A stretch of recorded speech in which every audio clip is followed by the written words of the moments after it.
Hello again, everybody, and welcome back to another episode of Comic Book Weekly. And for the first time in the year 2020, the entire cast of Comic Frontline is back here once again for a live show.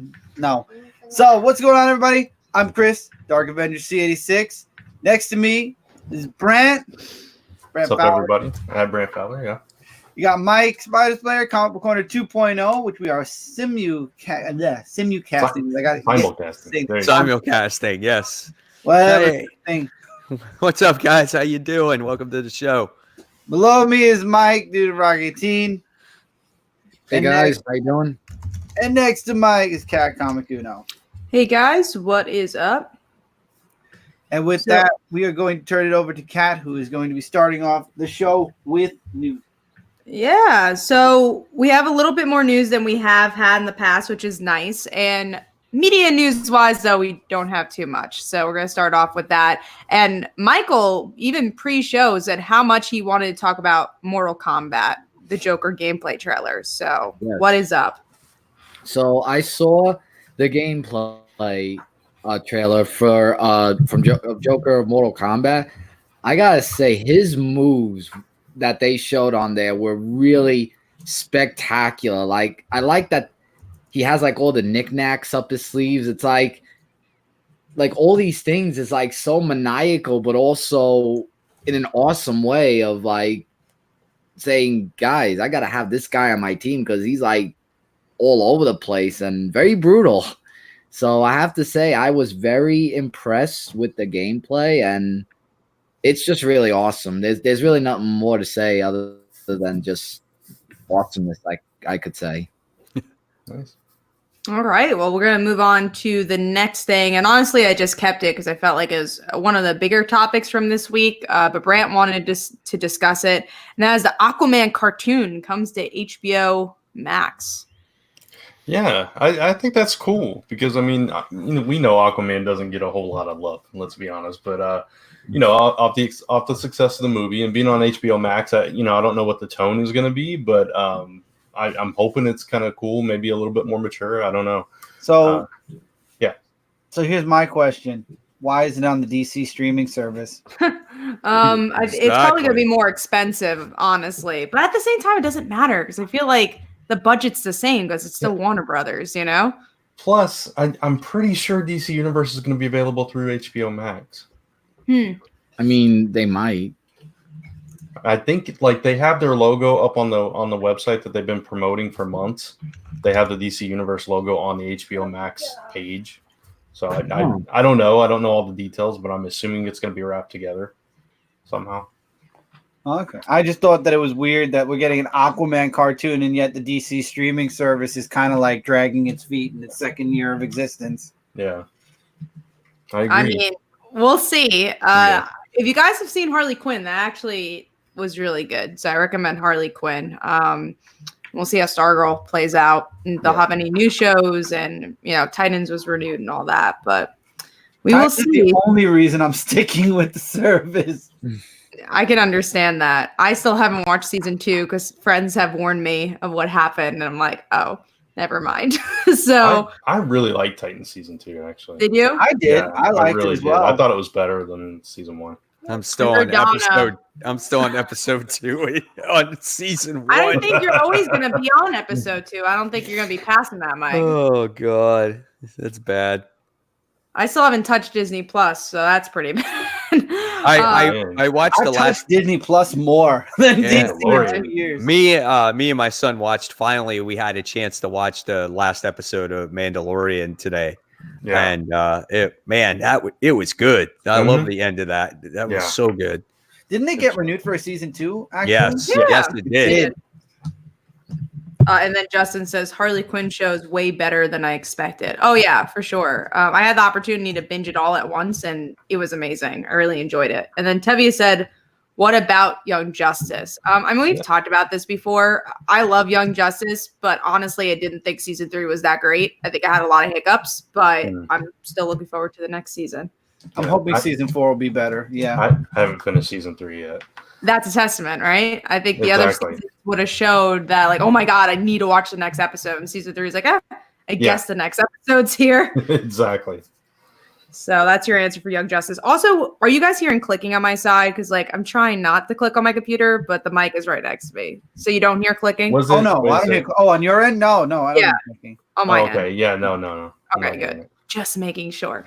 But yeah, we're gonna move on to the next topic, which is we're gonna actually do kind of a topic video on this to extend of how many X-Men titles there are, but we have X-Men's crossover coming.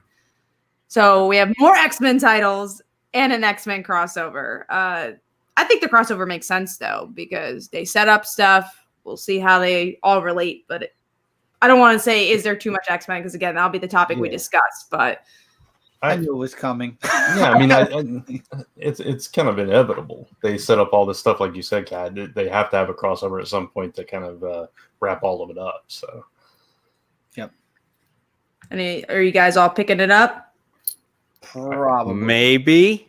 Maybe. If we're still liking the It X-Men depends. books at that point. It depends where X-Men are in a year from now. It's in December. Yeah. Yeah, and how many X-Men books we pick up, which ones they coincide with. So next up is that Spider-Man and Wolverine rejoins the Fantastic Four. So that should be interesting. I'm still reading Fantastic Four. I really don't like this arc, but I do like this series a lot. So I think this is some of Dan Slott's best work. Yeah, I like Fantastic Four, and this, I mean, both. It's weird to have Wolverine back on there. Spider-Man makes perfect sense anytime you want to put him in there, but Wolverine was like part of that whole fill-in squad. Back. Yeah. Well, if you really think of it, though, Spider-Man, Wolverine, like they did have a couple of meetups in the past, so it would kind of make sense. I mean, I understand what you're saying, like Wolverine. Like you can't really see in a Fantastic Four because Spider-Man was there when he was there for Johnny Storm's replacement in that white and black Spider-Man costume, which was really awesome. But I could actually see both of them since they did a couple of meetups to be rejoining Fantastic Four. Yeah, and I'm sure it'll make sense within the story because I think it's tying into Empire and all that stuff.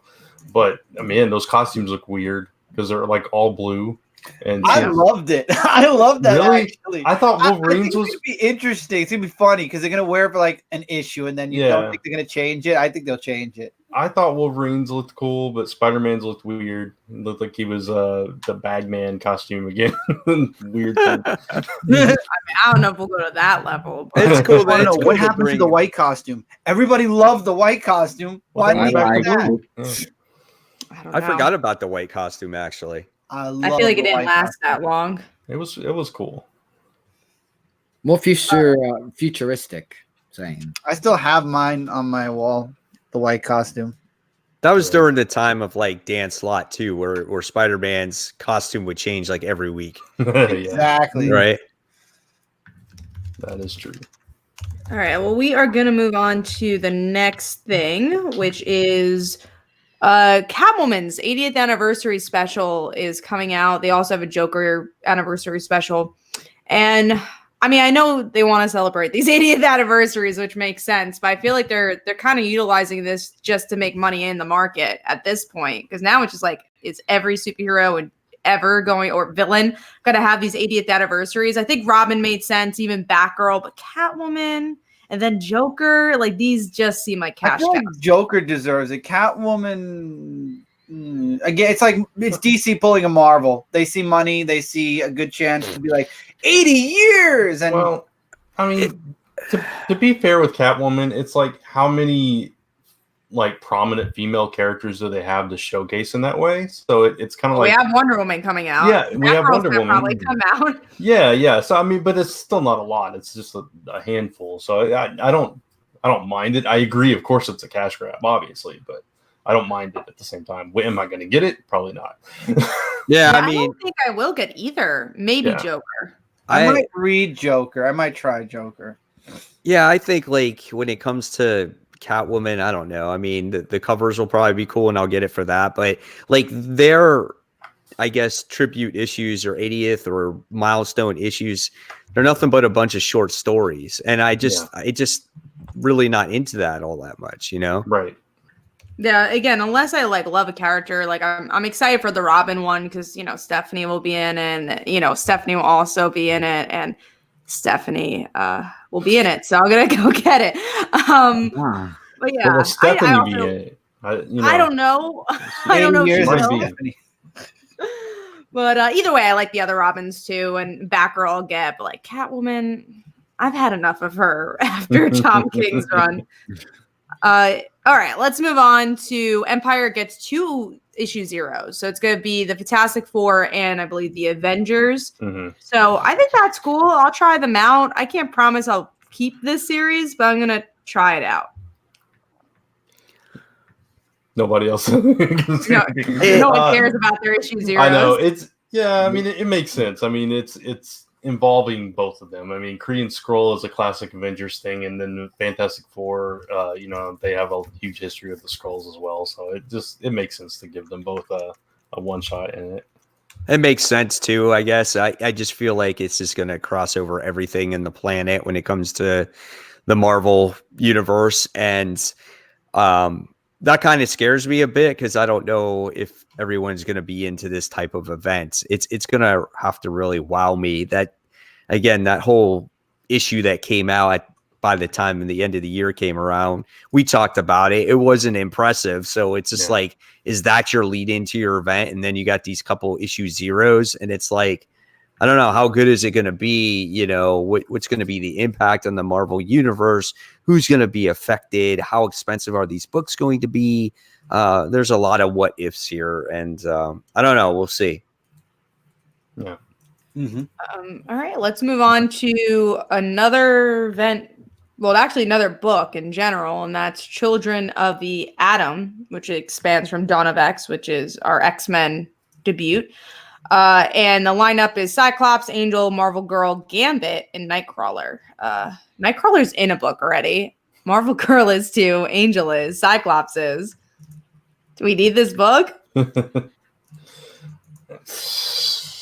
I'll get it, but I mean, it's the cool thing is you have a lot of the original X-Men in that book, right? You have Cyclops and Angel, but not all of them. They're like, but not all. Not this time.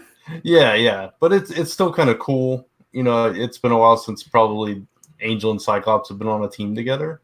So I mean, I'll definitely try it out. But yeah, I don't know. I think it might be okay. I mean, when you get a lot of these original X-Men together, it could make for a cool book. It's just, like you said, do we need it? Maybe not. But if you're a fan of those original X-Men and those are the ones that you kind of want to see as a team, this might actually get you excited. So I don't know. We'll see what happens with it, right? We will see. And speaking of new books, we also have Kelly Thompson writing Black Widow. I never liked Black Widow, but I really like Kelly Thompson's writing, so I'm definitely going to give this a shot. I could agree with you there. I mean, Kelly Thompson's a great writer. I think, and she said it in the article too, like Natasha could be a very tricky character to write. And, I find myself every time she comes out with a series, I always wind up dropping it because it just never holds my interest. So what is she going to do differently that the others haven't done that's going to, keep my interest at least anyway? I think it's character driven. And it's hard to give her a good character because she's this badass spy. Is Natasha one of these characters that does she really need a solo book, or is she just going to be a team person? See, I think part of the problem is that every writer that gets a hold of her always delves back into that same story, which is her past, and tries to build something off of that instead of trying to do something original. So maybe Kelly Thompson will run with that and do something original with her. But I'm completely right there with you, Mike. Every single time I try it, and then it loses my interest right in the middle. Just like this recent one, I think the first 2 or 3 issues were pretty solid, and then the whole thing fell apart for me. Mm-hmm. So, hopefully I love Kelly Thompson, and I try everything she does. So hopefully that she can do something special with her. But also the question is, does Kelly Thompson have too many books? Like, I hate to say that because I want her to write everything, but I do think it's hard to balance everything.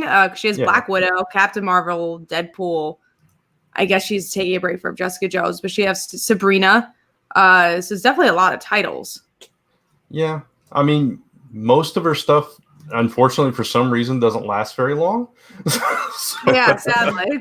Yeah, so who knows if Deadpool will still be going by the time this comes out? I don't know. Or if she'll still be on it. I guess we'll just have to wait and see. But yeah, no, I totally get your point. Hopefully she's writing far enough ahead that it's not going to affect her like, other writers that take on a lot all at the same time. Yeah. I agree with Comic Universe. Oh, let me put that back What do you up. say? With Kelly Thompson. If anybody could write it right. I completely agree. She's 100%. I think either Tom Taylor or Kelly Thompson. Those are only two people I can think of right now in this industry that work for the big two that could do it. Yeah. All right, let's move on to the last topic here, which is Dreaming is ending. This is for Chris. I know he likes those books. I think that it's ending and they're going to restart it because I was reading the article about it and they said that there was another team that was supposed to be coming on board. What I think is happening is it's going to be the end of a chapter because at the start, Sandman had been missing. And I'm a couple of books behind, but I've been up to date with what's going on. And I think what's going to happen is the Dreaming is going to end and something new is going to begin and they're going to renumber it into a new volume. Or maybe it's not doing well in sales and they're just letting it go. I'm not sure yet. We'll have to wait and see. I think they said issue 20 was going to be the last one. So after 20, we'll see if they get an issue number 1 again or if they solicit an issue number 1. We'll see. But yeah, that's all the news for this week. So we're going to jump into Wasn't there another news piece that you added about Punisher mini? Oh, well, I deleted that one because you're the only one who marked it. But if you want to talk about it, call me out. You could talk about it. No. It's okay. We can move on. Now nobody cares. Well, it's basically just the new Punisher mini brings Max characters to 616 universe, and I thought it was actually pretty cool to know that the Punisher Max and all that in the 616 universe is going to be something to look forward to, and yeah, laugh, funny. You're really funny. Scrolling. Well, that's all I got to say. I'm excited for you, Mike. Hopefully you enjoy it. Yeah, with all the laugh scrolls and all that. All right, so that's all the news. So Michael, it's your turn, bud, to do Under the Radar. Yes. All right. So it's Under the Radar time where we talk about books that that we read, and I'm going to start first with a Valiant comic, which is what? Spoiler. I'm on top of it this time. Yes, spoiler alert. There will be spoilers. Yes, so be aware of that spoiler alert. All right, so I'm going to start my book from Valiant, and that is Rye issue number 3. I didn't really read issue number 2, but I did take a little glance over it though, and what I saw was that from the last issue, Rai was like knocked out conscious while Raijin is basically fighting all these dinosaurs and these prehistoric things, and we have these armed assailants who are going after the both of them. And I like how when Rai wakes up, he's like in a virtual universe, so to say, and it was taken by what was her name that intercepted him? What was her name? I can't remember.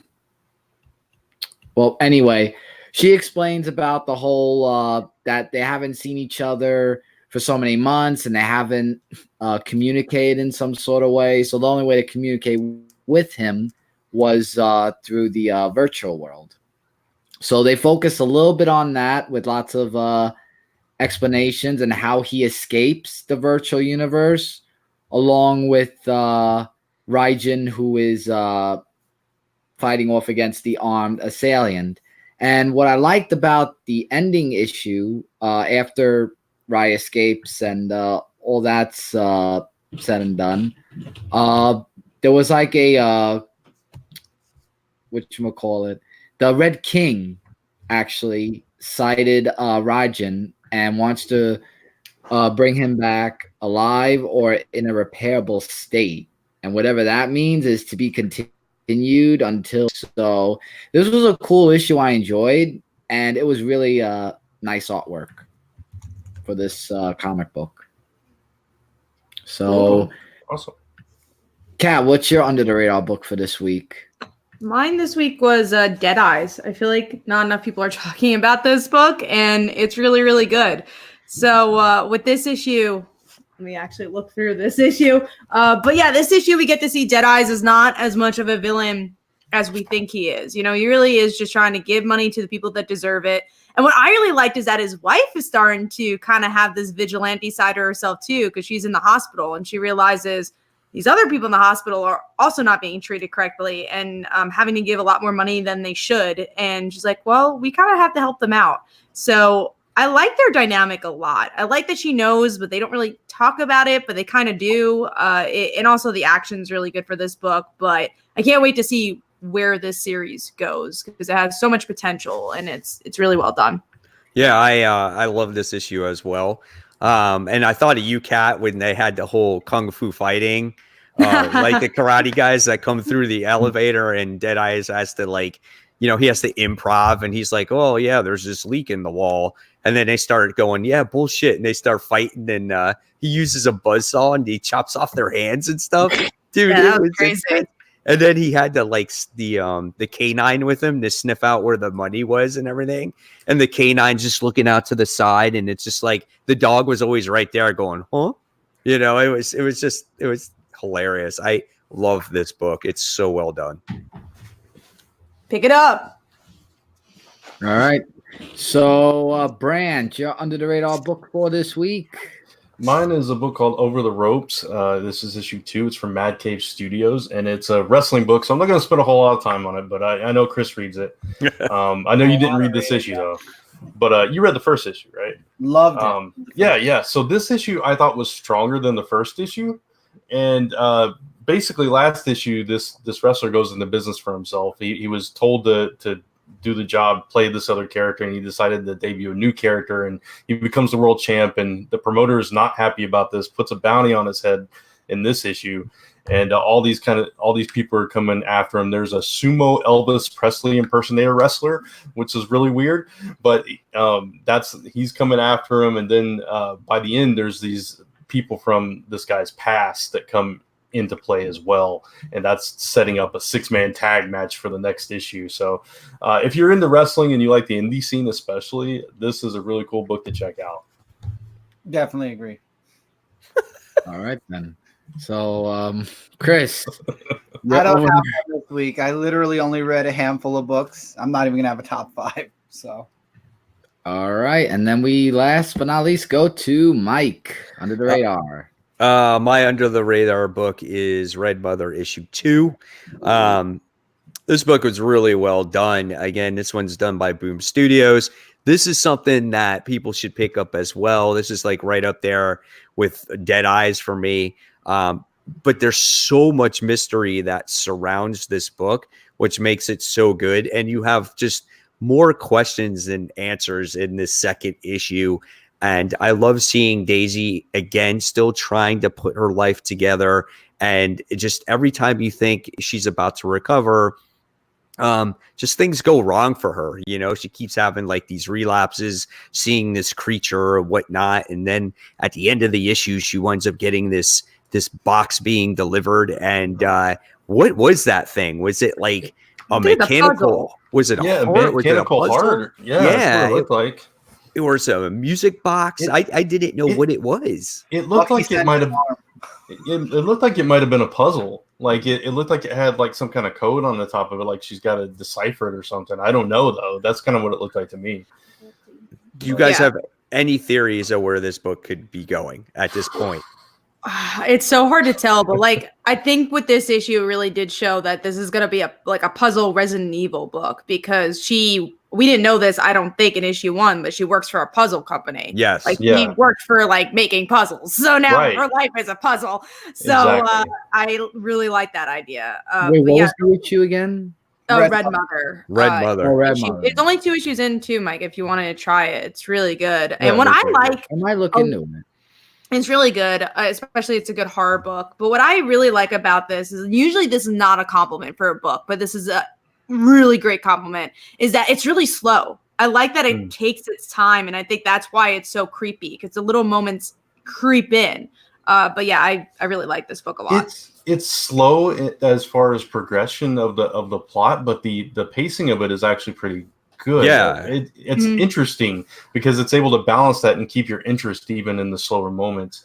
But yeah, you guys know I'm a sucker for mystery, and even though I'm not like the hugest horror fan, it's somehow works, the combination of the things here in this book. And just like the scene where she's on the subway and she sees the creature and everybody's just like looking at her like, oh, this crazy lady on the subway kind of thing. Yeah, just moments like that throughout the issue is just, I mean, it's brilliant. And just it's kind of like this slow descent for her, but at the same time, she's, like you said, Mike, she's trying to pick up her life and trying to put things back together.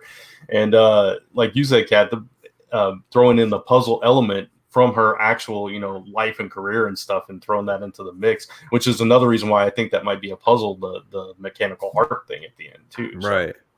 I mean, it's never boring. Like, the thing is like, sometimes mysteries or books like that, that's kind of like a slow burn, is bogged down by exposition, and you're just like, oh my God, you're just like drawing this out, and it's so boring to read it, but it just kind of strings you along, and it keeps your interest, and it thinks like you think that something's going to happen, and it's just like, it's just so good, and you want to know more about Daisy's life, Yeah.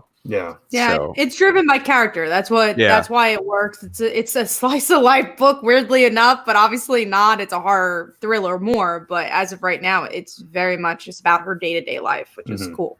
Yeah, that's it.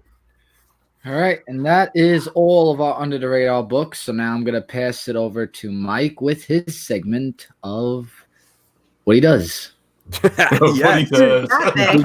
what he does. So Mike Spider Slayer does. Yep, big books and top 5.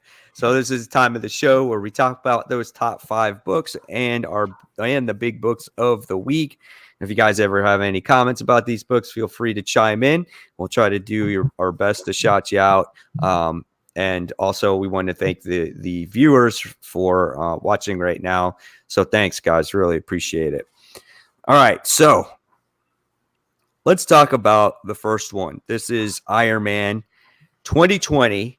This is issue 1. Most of you guys are probably not going to read it after this first issue, but I actually liked it because you're Brant this week. You're definitely a Brant. Yeah. I am just a sucker for like Iron Man, though, in many ways. I've always been a fan of the character. I'm kind of find it interesting about the machines taking over the world type of situation. I've always loved Iron Man's armor and things like that.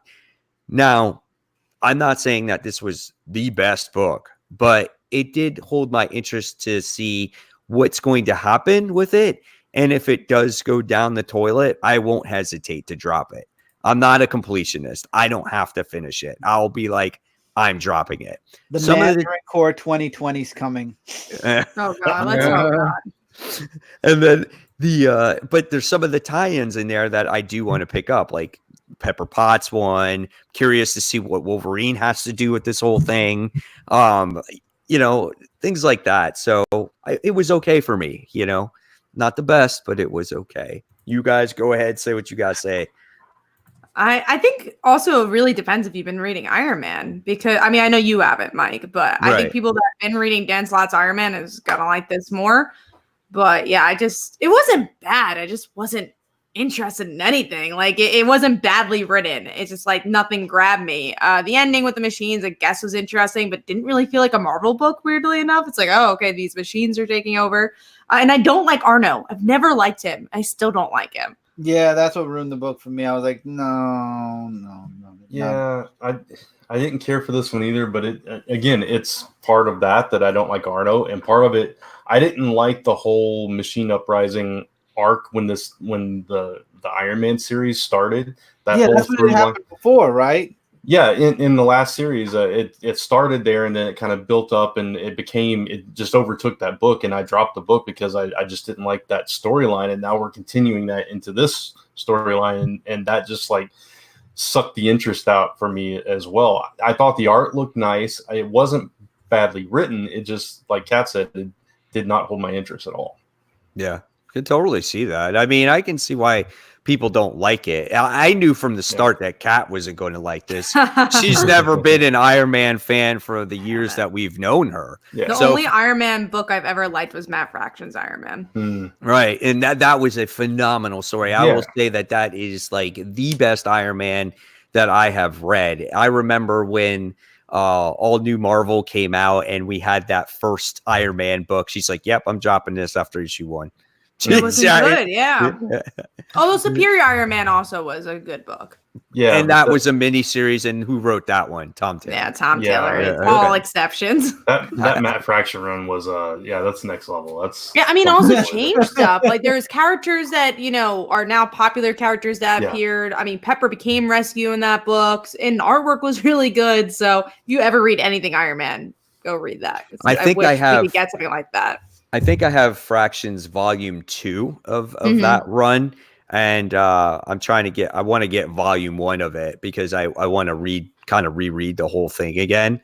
I have, but I won't pay full price for it. I got pay cheap price for it. I actually bought those when they were coming out. I had the whole run, when those were coming out. That's when I started my comic reviewing, so I was picking up then. We do have a question for BrawleyCon that I want to answer quickly. Am I going to be at MegaCon this year? I wish it was actually going to be on the list, but things just didn't add up for this year. Maybe next year. So we'll see. I would love to go. I'll be at MegaCon. I won't have my own booth or anything. I'm not one of those huge YouTubers that have their own tables and shit like that. But not this year. Yeah, not this year. I'll be there. Yeah, next year. Yeah, I'll be there walking around. So if you want to come meet Mike Spider Slayer, you just got to find me on the floor. I'm like, we're just gonna do a meetup. Whole row. It's gonna be like Mike Spider Slayer, Last Number Press, Comic Uno. And we'll give Michael a Dude Rock little table. One of these days. Maybe next year. But yeah, next definitely go meet up, We'll Mike. take over a whole row. Yeah, next year. Yeah, we will definitely. We couldn't do one table, but we're gonna do 4 next year. Exactly. Yeah. That's how fast we're gonna grow, right? Okay. Yeah. Sorry, I was reading a comment. That's true. Moving on. I thought, I read it wrong and I read it right? No, you didn't. All right. So next big book that we will be talking about is, I got to find it now. Hold on.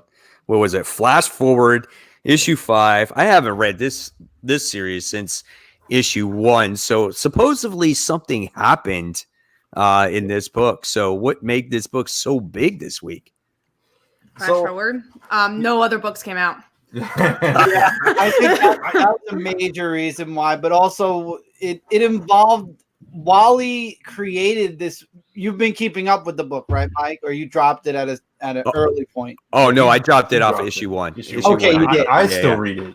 But okay, so he's on this planet right now that what's that stupid guy? It's the dark multiverse goo stuff. I don't know. The matter, dark matter. Yeah. No, I'm asking who the guy was that. The guy, Tempest Fugonaut. That guy. You. Yeah. He's got the weirdest name, dude. I know, right?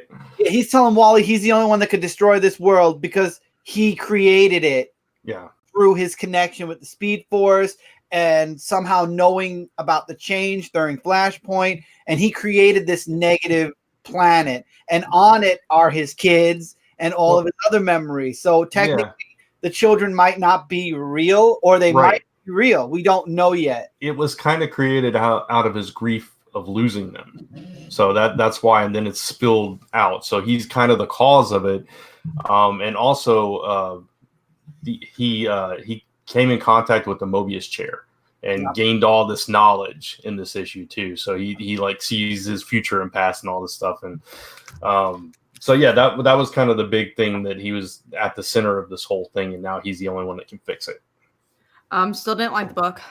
I found it more interesting than the entire series so far. I'm going to obviously read the last issue. I mean, it's definitely organized better than the rest of the series. So I'll save take it? that. No. Don't buy the trade. Nothing will save this book at this point. No. No matter what happens in the next issue, like I'm not gonna like this series. I'm seeing it through because oh my god, Siri, stop it! I have Siri on my computer and I need to turn it off because anytime there's something that sounds like Siri, turn it off. Like stop. I gotta figure it out. I don't know how. Siri, how do you turn yourself off?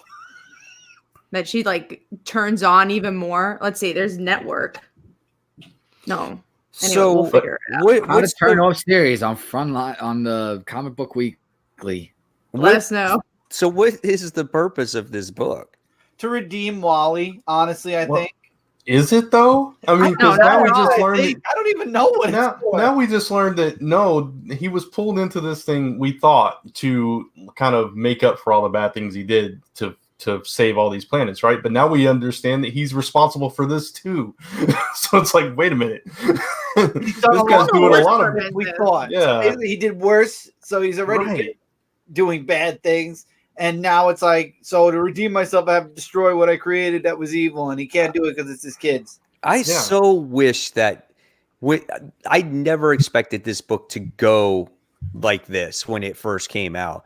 Why couldn't it be just him redeeming himself in the normal universe based off of what he did from Heroes in Crisis?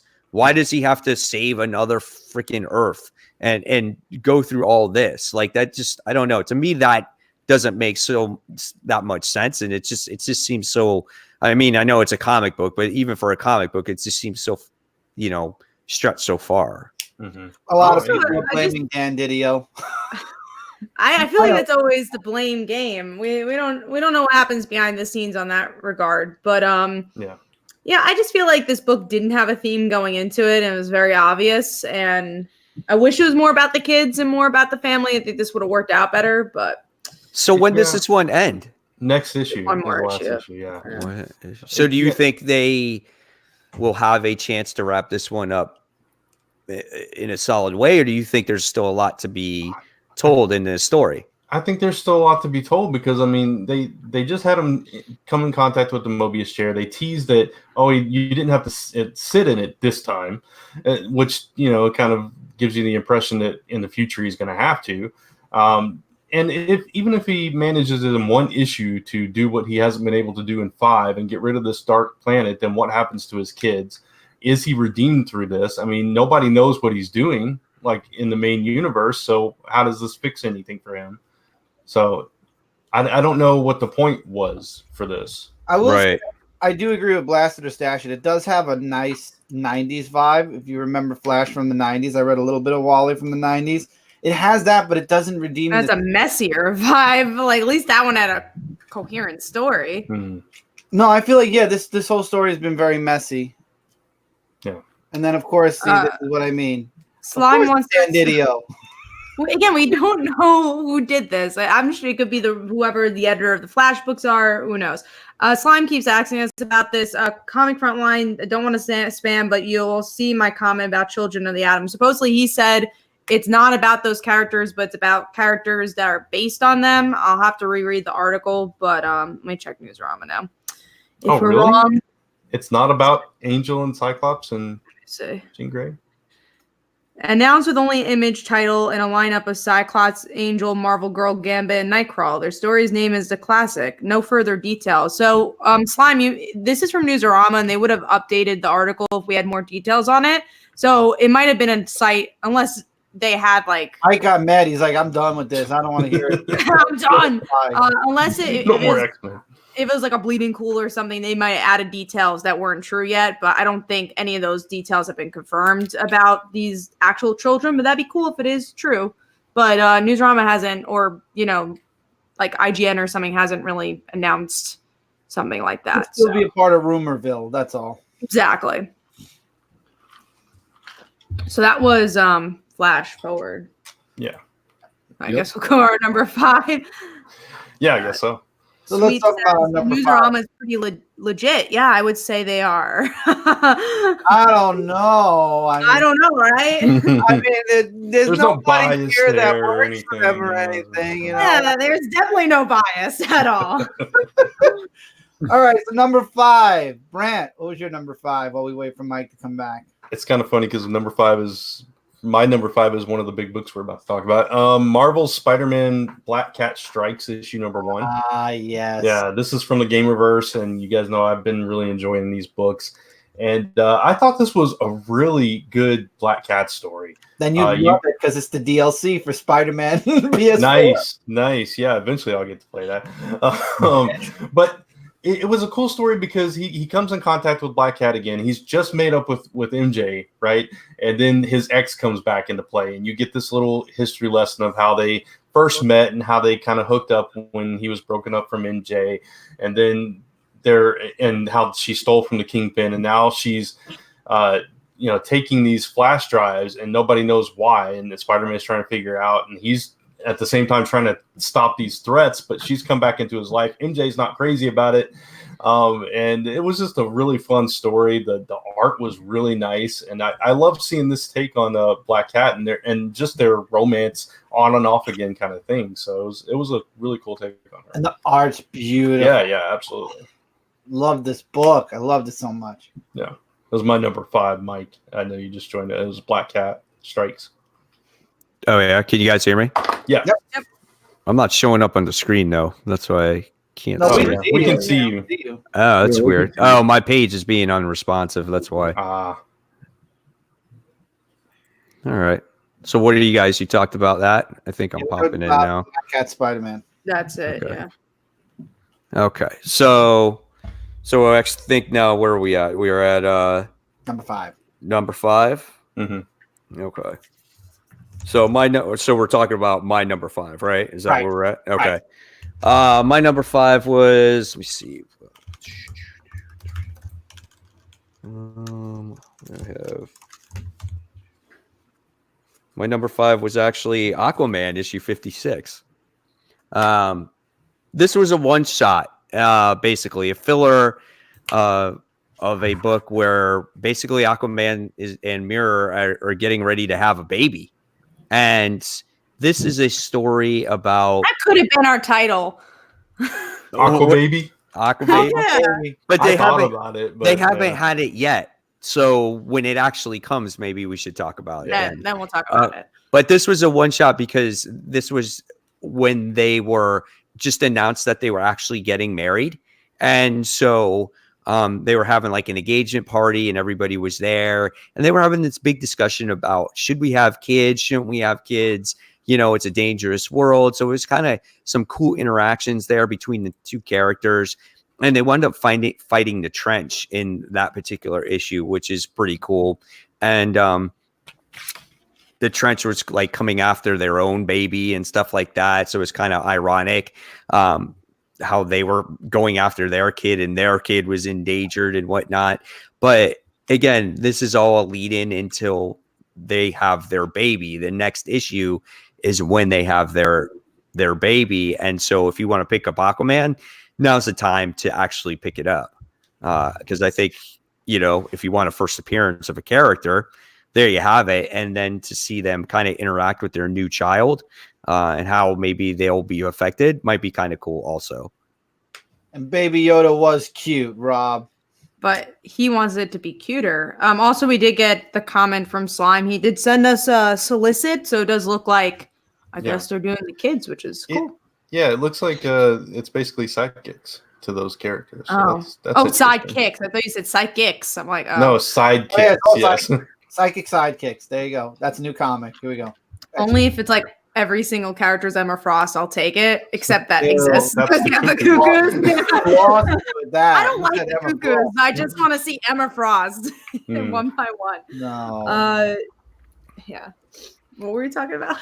we were talking about What are we talking about? Aqua Baby. Aqua We Baby. were talking about Emma Frost, but yeah, Aqua Baby. Oh no, Aqua Baby and Emma Frost, they go right hand in hand together. No, of course. no.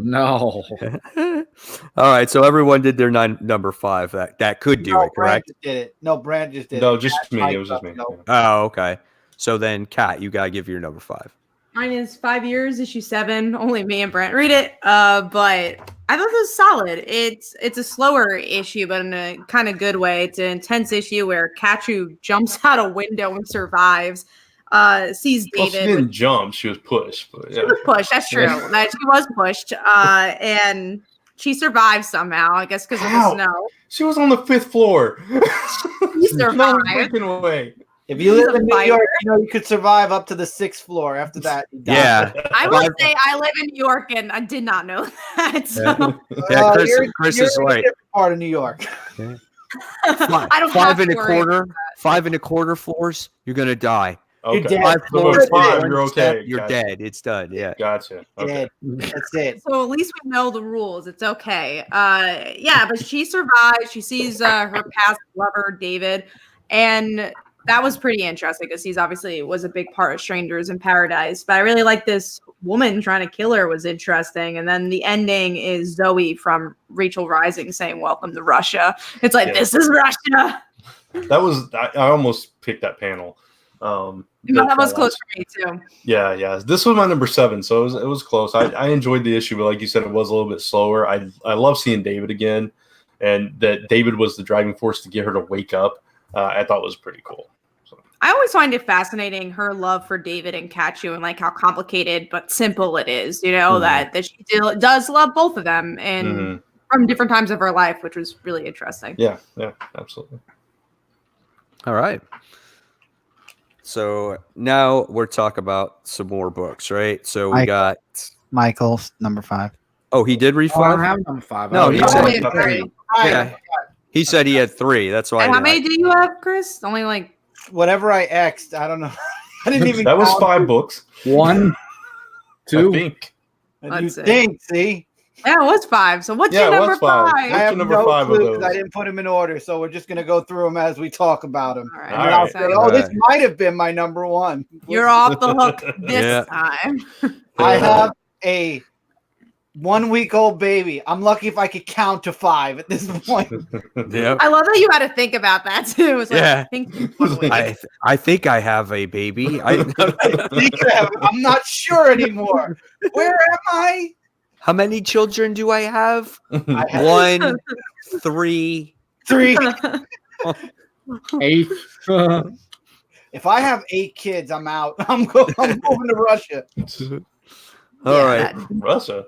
Because we just said hello. Never mind, bro. Yeah, okay. Yeah. You're coming with me, so it's fine. No. I don't think so. Gotta come with It's too cold there. Okay, we'll go. Fine. We'll go to Egypt. All right, so we're gonna move on. Congratulations, Chris. Thank you. So you guys talked about Marvel Spider-Man Black Cat, right? Yes. Okay. So we're gonna talk about Go Power Rangers. I'm surprised you didn't get that one, Mike. Yeah, Mike, I'm surprised you didn't read that book. Black Cat's your Emma Frost. Oh, well, I feel like with that Gamerverse stuff, I'm like gonna be completely lost with it. No, you would have. No, you wouldn't have been. Really? Big background to when they first met, everything. Right. Great. I'll probably pick it up. If it's still there, then I might pick it up this week. It was really good, Mike. Okay. All right, so we'll go on to Power Rangers now. Yes. Kat, do you want to go or do you want me to go? Oh, you go. I like how in this issue, so the White Rangers finally created. The whole Lord Zed thing was a test. I had a feeling at the end of the last issue that it was Saba testing Tommy to make sure he wouldn't become, that he's not Draken or has pieces of him that would, abuse the white power. And Tommy comes back. He's the White Ranger. And then in the meantime, you have, this might have been my number 1, right? Or it could have been my number 5. I'm not sure yet. Let's keep going and find out, shall we? Everybody play the guessing game, and maybe next week I'll re-look over my top 5 and I'll see which ones they were. Winner, Brent will take out to dinner. So anyway. What? That sounds expensive. So I like how I keep forgetting who that person was from the Morphin Grid, the head. Blue Ranger one? the God Ranger, whatever. Yeah, I just call him the Blue Ranger because he's the God Ranger. I'll call him that. Trini and Zach decide they want to be in on it with Jason as well, and they're going to help him form the team. So while all this is going on and Tommy becomes the new leader of the Power Rangers, Jason knows that it's because he asked for the help, and it's like a really cool retelling of the 90s with the twist of now we know that they're going to become the Omega Rangers, obviously. So I'm interested in seeing if the next arc will be when they go away to the Peace Corps and how they get their powers. I want to know about that, really. Yeah, I mean, for me, it's interesting because Go-Go was my favorite, but now that Ryan's writing both, I actually like Mighty Morphin more because I feel like a lot more happens because we kind of know what's going to happen already with this because, Mighty Morphin's kind of already done it. But I do like the character beat still. Like, I enjoyed Jason realizing he's not leader anymore, but being okay with it because he's going to be leader of another team. So yeah, it was a solid issue, and I like the ending with Kimberly. I'm very curious if that kiss meant I feel like there's two meanings to that kiss. It could be like I ran into Tommy's arms because I really don't want to deal with my feelings for Matt, or is it just like, bye Matt, I love Tommy? I thought that was very interesting. And then in the end, she doesn't marry either one of them because she goes off and does like that pink Power Ranger book. She marries herself. Yeah, she marries herself basically. And Tommy ends up with Kat, has a kid. And then we have the Dragon trade paperback story. We don't know what happens to Matt. We'll see. Maybe he's the one Kimberly marries in the future. Who knows? We'll see. Nobody here cares except maybe me and Kat. Well, we're the only one. You guys are really the only ones that read it, So, all right. So let's move on. We're gonna talk about our number 4, and I'll start with Kat this time. What's your number 4? Mine is Second Coming, issue 6. I'm the only one who reads this book, but no, I'm behind. I actually am starting. Oh, you are? Oh, it's really good. It's really out great of this series. world, and Brand should not be reading it. No, Brand really should Brand's not. Good. Brand should never read this book. Yeah, it's not up your alley. I knew already. Yeah. Once I mentioned the opener scene of issue 1, Brant was good. Nope. But I love this book. I love the commentary it has on religion and I guess religious establishments. But even here, we get to see Jesus. I don't want to spoil it for Chris, but Jesus does something. Don't worry about it. I'm still going to read it. Okay. Well, Jesus stabs the devil, and we don't know what ends up happening. Good for Jesus finally did something his father didn't. Well, it kind of was what the dad wanted, though, because because the dad's like, well, you're not like the superhero who likes punching people and like trying to do something. Like, you're so peaceful. It's not making any sense. Why do you like these humans? So it's interesting. The comic verse is evil. Well, he's tougher, I would say, for sure.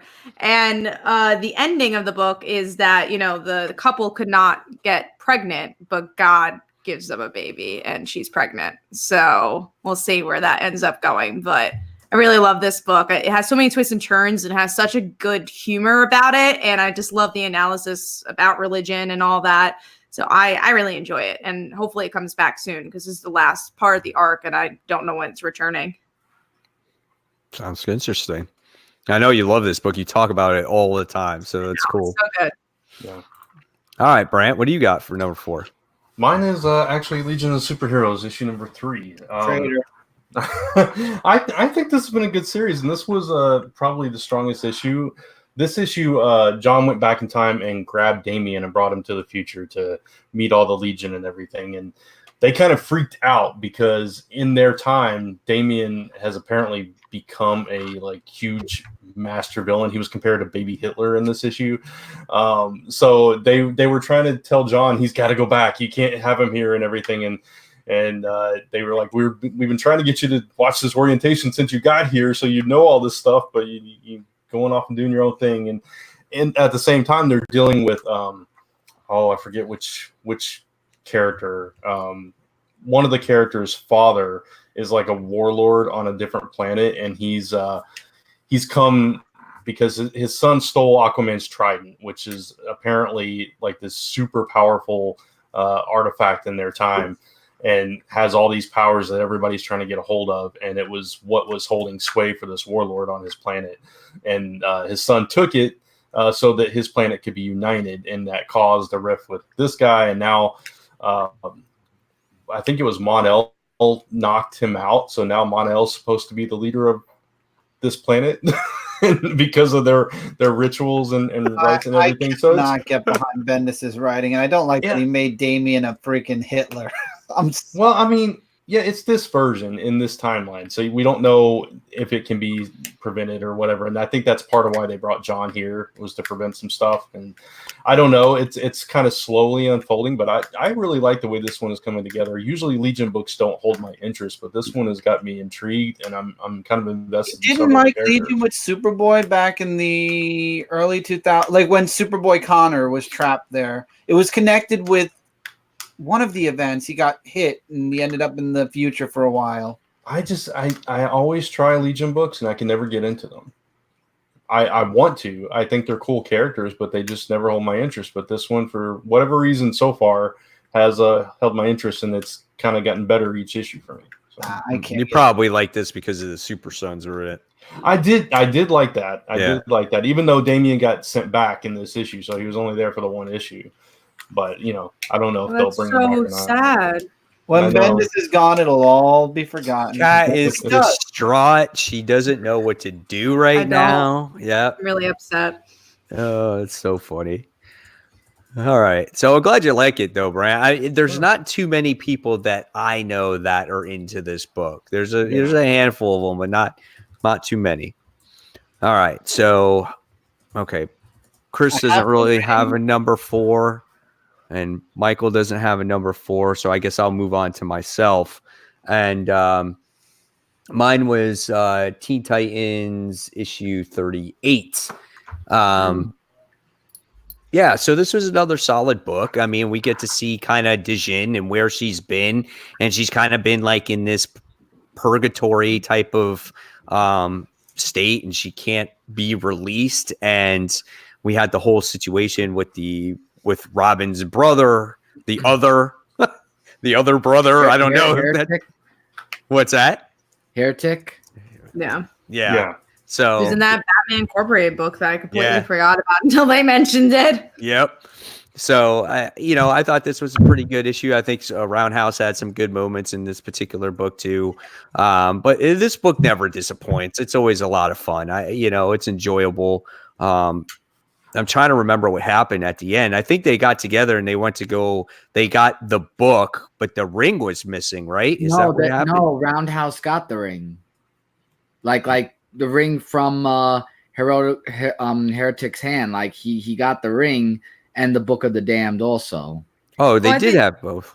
The ending was more of like they kind of all forgave each other and they have to go up against the big bad. No, the thing is that they said that Heretic knew how to bring Dijin back, but since they had the book and the ring, they're gonna try to figure out from that how to bring her back from out of the ring. Mm-hmm. Like I believe like that's what they said in the end of the book, because I read it also, and I agree with you. I mean, the book was like really good. I like the whole Damian and Dijin moment, and also when he finds out about Damian's future, that he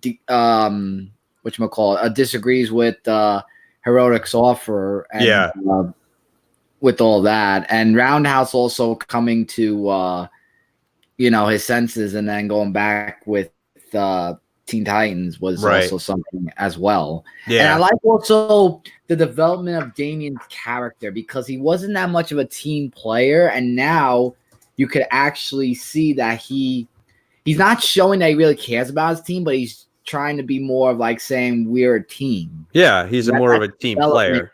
Yeah, and also that he's made mistakes too, which I thought was really interesting. Like I like that this whole team is anti-heroes and they're not really they're not people, perfect. But I love, and they really shine a light on that in this issue. But that's what's so good about this book from the very beginning. Like they're so Adam Glass is the writer of this one, and I think what he does so well is that he goes through the trial and tribulations of this team, but the team does show growth. on them trying to improve as a team, where in a lot of team books, you don't see that dynamic. It's kind of like, oh, we're going to fight this guy. Oh, next adventure, we're going to find this way. And there's very little character development in a team book. You don't see that often, So I think that's what this one does so well. Yeah, I completely agree. So, yeah, Teen Titans continues to impress. All right, so I guess that's our number 4s. So I guess now we're going to talk about we just talked about Teen Titans, so that was one of the books we were going to talk about. Yeah. And I'm going to talk to Brant about this one, Undiscovered Country issue 3. Yeah. What'd you think? I think they're finally starting to give us a little bit more of the character work in this book, especially with the siblings. I think we got to see a little bit more of their background here, and even with the what was his name, the expert Kenyatta, Dr. Kenyatta, whatever, I don't remember how you pronounce it. The dude that was analyzing the time. Yeah. So we got to see a lot about him, and it does seem like a very slow burn. I read like the back matter in the book, and it was talking about how they envision this as a very long run.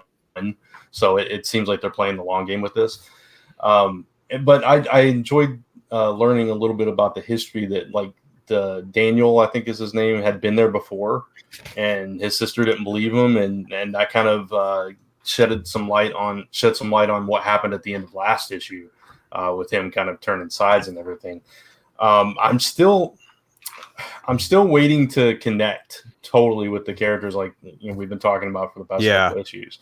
But I think they're on the right track with it. I did enjoy the issue. It's not my top 5, but it's somewhere in the middle. But I don't know. I still think we need more from the characters, and there wasn't a whole lot of progression in this issue. But, I agree. I thought this was more important. I'll finish your thought real quick. I was just gonna say, I was reiterating. If I can talk, reiterating the stuff with the siblings. I really liked that part of it. Gotcha. I thought this was an improvement too, just because they focused on that one particular character, whatever his name was again. And I find the characters are very hard to remember because this is such an expansive world and there's so much going on at the same time. So it's hard to get attached to the character. But this guy, where his theory was, I think much more than 30 years has passed, was quite interesting. So that basically where they are at different times is how the Earth or time zones actually are now. That's why the world is so fucked up the way that it is, because a much more time has passed. So I found that part of it actually quite interesting. Yeah, and that kind of leads you to believe like they're there to find the cure for the sky virus, right? So by the time, if they were to get out, it would be way too late, right? If all that time has passed. Right. My only thing that I had with this issue mainly was kind of the ending. Like, he loses his coin, he gets his coin, like he finds it at the stand, and then they're like, "What are you doing? We're gonna get caught." And he's like, "We're already being caught." Now, was the person behind him, like, did he not see that person behind him as he was saying that? Like, I didn't get that part. Yeah, wasn't that was confusing? Yeah, it was. It was like, okay, this guy just came out of nowhere, and I don't know. It was weird how they were able to move through the market unnoticed anyway. Right. Yeah. So there's definitely, the story is not as great as I thought it was, but it's still for some reason just keeping my interest, and I want to see what happens with it. Yeah. It's like, if you compare it to something like Walking Dead, where Walking Dead was very character driven. Yeah. This, like we talked about it started off with a plot driven story, and it hasn't really progressed much from that yet. But I see potential in it, and that's kind of one reason that I'm kind of hanging on to it. I think there are rich characters underneath there. We just have to get to that point where they show us that. Right. I agree with you. I hope they do explore that more. Yeah. I'm trying to think of, okay. So I give you a good example of what's a good character driven book. And it's funny because I told you guys, like, I finally bought like Lock and Key, the first 3 volumes of it. And I feel like the way they tell the story, the characters in that story is beautifully done. Mhm. Like, you get to see so many pages of a character. It takes almost its own issue to learn about a particular character, and there you get attached to it. So it not only is that book like character driven, but it's very, you get to learn about the house at the same time. So I just felt like this one, it's just, again, it's so plotty, you know. The weird thing is it's kind of set up like a disaster movie. That's how it kicks off, which is a very short, one note kind of story. Characters got to go jump in there and save the world. It's over. But it's supposed to be a long-term epic. So it's kind of, I don't know, it's stumbling a little bit. But right, exactly. Yeah, I don't know if Chris heard me, but Chris, you'll be happy that I'm finally reading Lock and Key. Good. So yeah, I'm on. Got that Netflix show I read the first volume yesterday, the whole thing. Yeah. What do you think? Oh, I loved it. So good. Love that bad villain, Sam Lesser. Dude, that guy was like totally insane. Yeah. And now I just started the second volume with the teacher. That's in the beginning of it that recognizes who is Lucas, but he goes by Zach. And he just actually got killed by Zach. So that's where I'm at that point right now. So good, man. So good. I'm just like hooked on it. Like, I hurried up and got like all my shit done so like I could read that first volume because I got so sucked into it. Wait, there are more twists coming that are going to make you want to run through to the very end. Yeah, right. So I'm looking forward to it. All right, so let's push forward now. So that was my number 4. Or we talked about number 4, and we talked about Undiscovered Country. So now we're going to move on to our number 3. So I'm going to start with Michael this time because this is where he starts his countdown.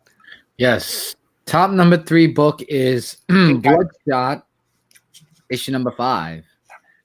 So this book was a little bit too like in like too many directions it was going into. Like, it was more about the story of Idola or Mena, however you call her, and she basically agrees to go on a mission that the general gives to her, but to go in like a different place. I mean, if that makes any sense. And then we go to where Bloodshot is still at that Agent Nix's place where he's but his name is Agent. Actually, I made a mistake. So with Nix, he was giving like Bloodshot a test run and everything of how he could use his new skills. Like, there was this new skill he had, which was using a like a screech effect, like the one that whatchamacallit, Black Canary has, like that screech. Supersonic screech. Yeah, thank you. Supersonic screech, yeah. And it was just like all over the place, I felt, and I'm trying to think, like, it was just like Bloodshot was looking for Mina, and they found each other on like this horror convention, so to say. And there was some about this black bar that came in, and then her sister was in it, Mina's sister, and yeah, it's to be continued. So it's an okay issue. Just a bit boring for some of it because it was going like all in these misdirections, but I'll see how the next issue goes to see if it makes any more sense. Are you close to dropping it? Yeah. We'll get to that when we get to the chop scenario. So that's my favorite part of the show. Yeah, right. All right. Any other comments, Michael? No, that was pretty much it for my number 3. Wasn't adventurous this week. Not this one, no. Wow. Not a lot of adventure. That's bad. When Michael says it's not adventurous, you know you're. All right. Chris, you have anything? Anything? No. I have Brett. a favorite cop. Yeah. Brett, what do you got, bud? Mine's a book we already talked about, Red Mother, issue number 2. Red Mother. That would have been mine too. Mine was also Red Mother, so I'm glad. Was Look it at that. really? We all would have had the same book. Well, that's funny because my number 3 was Red Mother as Look well. at that. Wow. Yeah. Awesome. Look at that. Well, great mind thinks a lot. And guys, we don't come together and say, "Hey, is your number 3 going to be Red Mother this week?" Yeah, Right. yeah.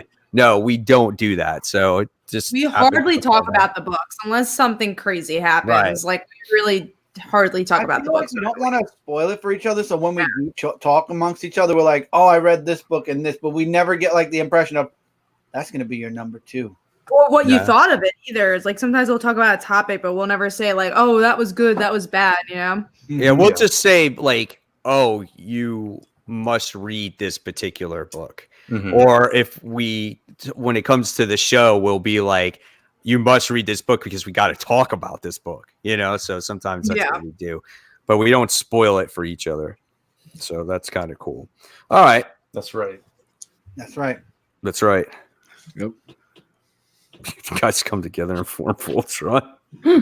Oh, that's funny. And I'll form the head. All right, so We give Tevia's. Well, it's there now. all right, so we all did our number 3, and so the next book oh my god, we're going to talk about this. Venom: The End, issue 1. Bad? I didn't read It it was at all. stupid. I read No. most of it. I just skimmed to the end. It was Dead books. no, it would This- not have been my number 1. This No. time it wouldn't have been Brant. Ha! Because of this, I'm not reading any more of these The End books. No. This Oh, is no. solidified the garbageness of it. This was not good.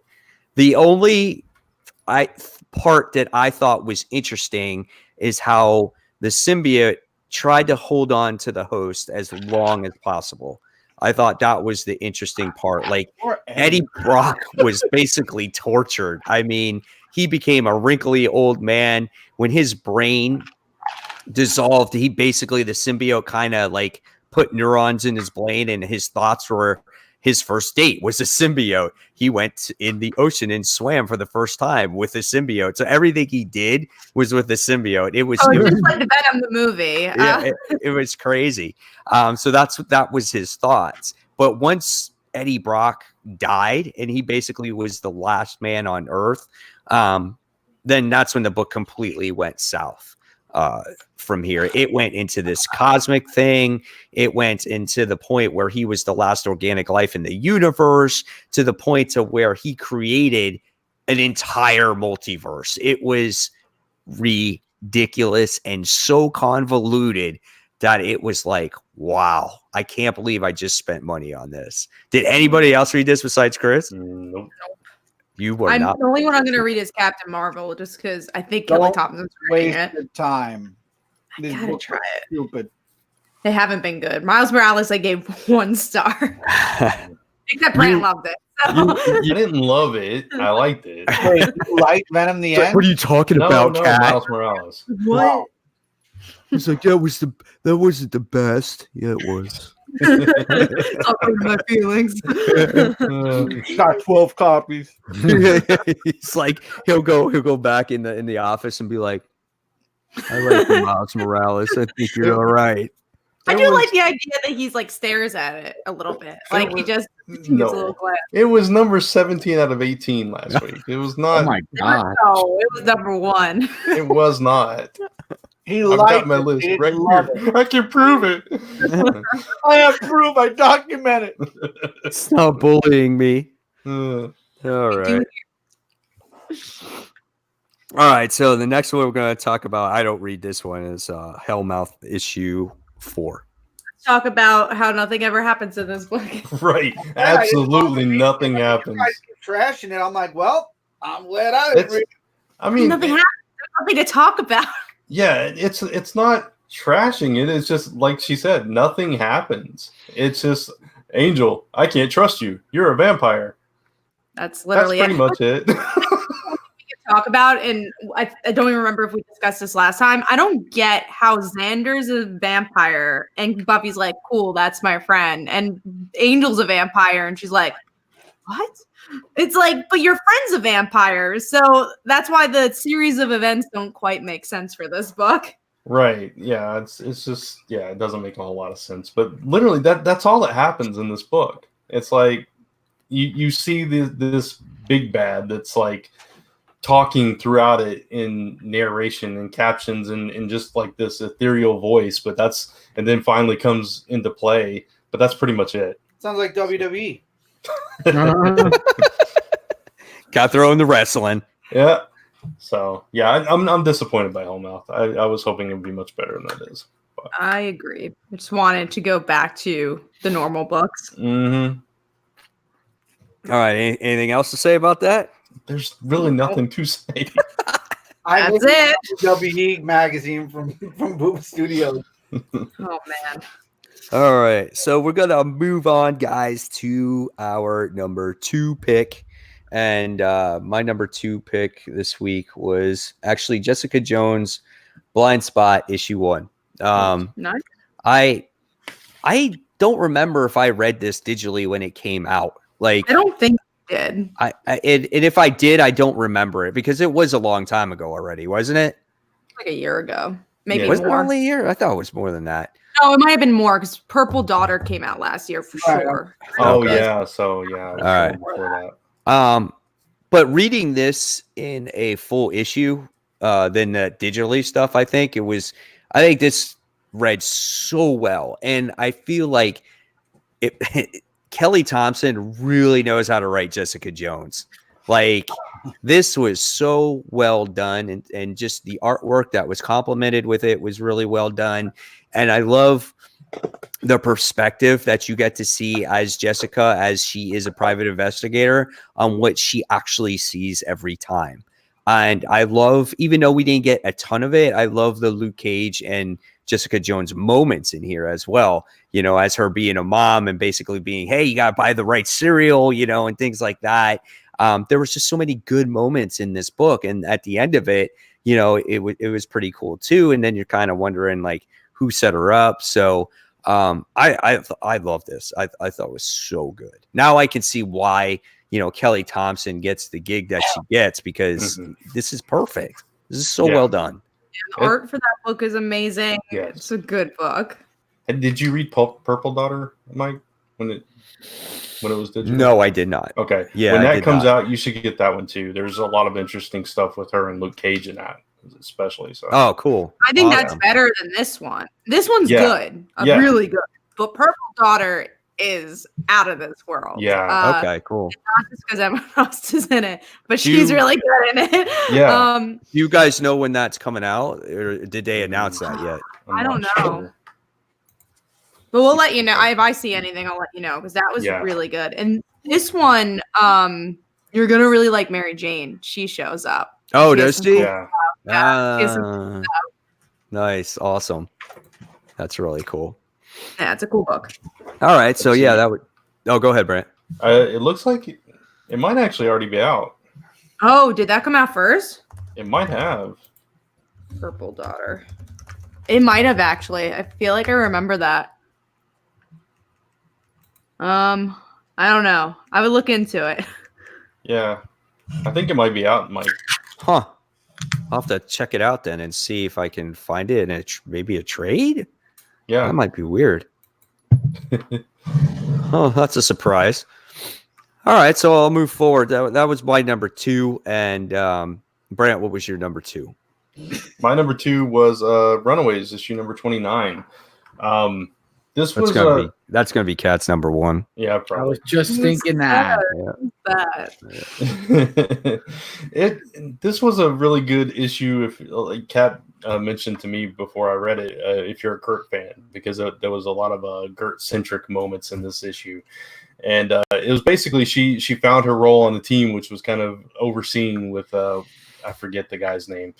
Me too. And I don't even know what he is, but like, is he an assistant? Is he a butler? I have no idea. He definitely has history with the team, though, and I mean, intimate. He's younger history, than the guy.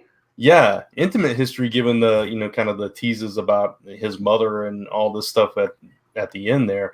So I'm curious to see what his actual role on the team was. If he was one of the team members, if maybe he's that guy's son. I don't know, but it's interesting. But Gert she's just like concerned about her friends and wanting to keep them safe, and she's learning more about the past J teams and their fate and how most of them are pretty much dead, and she doesn't want that to happen. And she's the only one that kind of sees through the kind of bullcrap that Doc Justice is kind of spewing here. As he's trying to kind of manipulate the team. So I really enjoyed that aspect of the book. He's really nasty. But one thing I like is that as a comic fan, like all this mythology seems like it would have happened in Marvel and DC. It's like, there's about 5 Princess Justices. They all died, and then they came back, and then they all died. One was a girl. It was really interesting. Also, but he only dated 3 of them, Kat. Only dated 3 of them. Yeah. Speaking of, what I'm really interested in is Carolina's bit, because he's like, I'm gonna end up with Carolina. I'm like, okay, good luck. So I'm really interested to see like how that will go with Nico and Carolina. But Gert was great in this, and I wrote a review for Newsarama, and I said that it shows that you don't need a psychically linked dinosaur to be a hero. And that's kind of the point of this book, is that there's all different types of heroes while the other characters are being this stereotypical superheroes. So it's a lot of fun. I really enjoy this arc a lot. Awesome. Slime stated Purple Daughter started releasing single issues in January of 2019 and then in a trade in April. Okay. So there is a trade out for it. Thank you, Slime, for letting me know. I'm going to have to pick that up. It sounds really good. Oh, that's probably better than this one. So I think you'll really like it. All right, cool. Then we had also. I was going to say we had someone that asked what comics we recommended. Yeah. Which comic books do you recommend? We say this as a group a lot. It depends kind of like what characters do you like? If you like a particular character, like do you like Spider-Man? Do you like Batman? Check out those books first. And then, or if there's maybe even a particular event that is out and you're not, since you're new to comic books, you're not bogged down by these events. There could be characters that you like in the events, and then you might want to check out those characters. Or if you just like, maybe some creator-owned comic books, that might, help you as well. It's kind of hard what to recommend because everybody's taste is actually different. Am I right, guys? Yeah, I think unless you know someone personally, like if a friend or family or whatever comes up to you and say, what comic should I read? It's so much easier because you know them. But when a commenter or a viewer says, like, what should I read? It's like, I don't know you personally, so it's hard to recommend because I don't know what your taste is. Exactly, because there's companies, there's types of books. I mean, I would recommend Lock and Key, but if you're not into like the sci-fi, horror, mystery aspect of a book, you might not like it, and you'll buy it, you'll read it, you'll be like, this was a terrible book. Right. We all like different things. I recommended it to, loved it. Yeah, and also because like we can recommend stuff to each other because we know what we like. So it's like it's a little easier. So it's like, oh, Mike, I think you'll really like Red Mother, and then we'll read it. It's like, oh, I really did. Yeah. And then you might be like Brant and really love Miles Morales the end, and no one else likes it. So I will say, to bounce off of Chris's though, I would recommend Lock and Key to anyone. So just putting that out there. I would recommend Teenage Mutant Ninja Turtles to anyone, but I mean that's just me. And then I'm here. So. Hey, you too. Yeah. I wouldn't recommend Teenage Mutant Ninja Turtles to everyone. That's a little bit of a harder sell. I'm a Turtles fan. I love the Turtles. I just don't think they're for everyone. Just like I also think it depends what deck that's true. Born in. That's true. We also had another. Oh, what are you gonna say, Brad? I was just gonna say, if you let us know like what genres or what kind of characters you like, we could recommend some stuff. Yeah, that's a little bit easier. It's like, oh, do you really like Iron Man? Then Mike's like, I hate Iron Man. No Iron Man. I don't want to hear no. But if you like Iron Man, we could recommend that Matt Fraction run that we were talking about. We also got another comment from Sweet. I really like last season Runaways TV show. We actually have not talked about it here, but me and Brent have both seen it, and I really liked it. So I really liked the ending, and I'm like, it's over? What? I'm so upset it's over. Because I was struggling with it. I thought season 1 would be better, but man, this was good and was really so. Especially the last half. I love the character work. I love that like actually went to Rainbow's run. I mean, you don't know if that's Julie Power or not, but using the same name Julie, it probably was Julie. You get a mention of Victor in it. It's like, oh man, I wish we had another season. Well, really Tom followed up his question with, do you have indies and you had in your collection? Yes. Oh, I think Brand's going slow. Yeah, Brand, you froze like bad. Okay. Brand. I'm still here. Hold on. Okay. But yes, So, we all collect indies. independent books. We do, How and we about write now? Can you indies. hear me? So we can hear you, but are you timed with us? 1. Nope. Nope.